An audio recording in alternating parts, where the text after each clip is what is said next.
So the other one is the Notsas and the Inuit. So the colonization is almost like what I call the tossed salad. So when colonization happened, everybody was, we were just tossed everywhere, and we ended up where we ended up, and it's just the way it is. And some of our people we were even adopted, and they ended up overseas, over in England. And that, I hear stories about that. They end up in the States. So we're on different paths of recovery and healing. So the vision that I picked up along the way, that I've been working with and nurturing, is to utilize the land as a means to revitalize the Anishinaabe tradition and culture. That's the vision. I've been nurturing that and developing it, and I practiced it over the years. Out in Thunder Bay, when I worked out there, I worked with the Chibougamau Health Authority. For 3 years in a row, I worked with youth. I brought them out to this camp. The first year was a little rough. Second year was better. The second year was, it was so amazing the way that happened, because it takes me back to this young lady named Stacy. She's from Sandy Lake. Get this, she was a high school student and I was an instructor. I took the Anishinaabe Askies to 10 of those youth who were just getting out of high school. They were in grade 12, 13. And I took them in the bush and spent a week with them, and Stacy was one of them. And so, yeah, okay, and then we went on our way.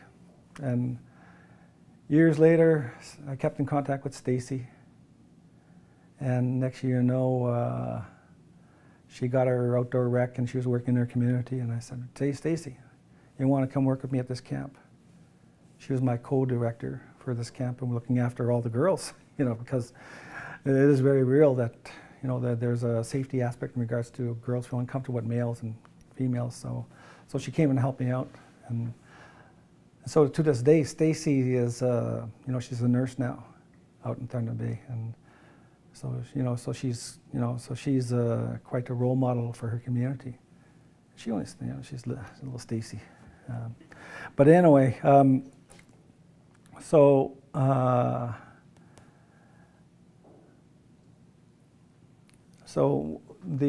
this is all evidence-based in regards to this content that I'm talking about. Stacy, she went through the program and she's develop that context, being able to do something with herself.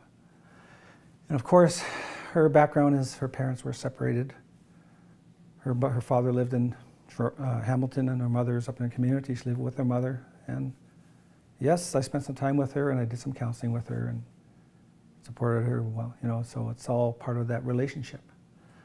So these kind of connections are very lifelong kind of things that go along with this in terms of that kind of commitment and realizing. And this was back in, what year would that be?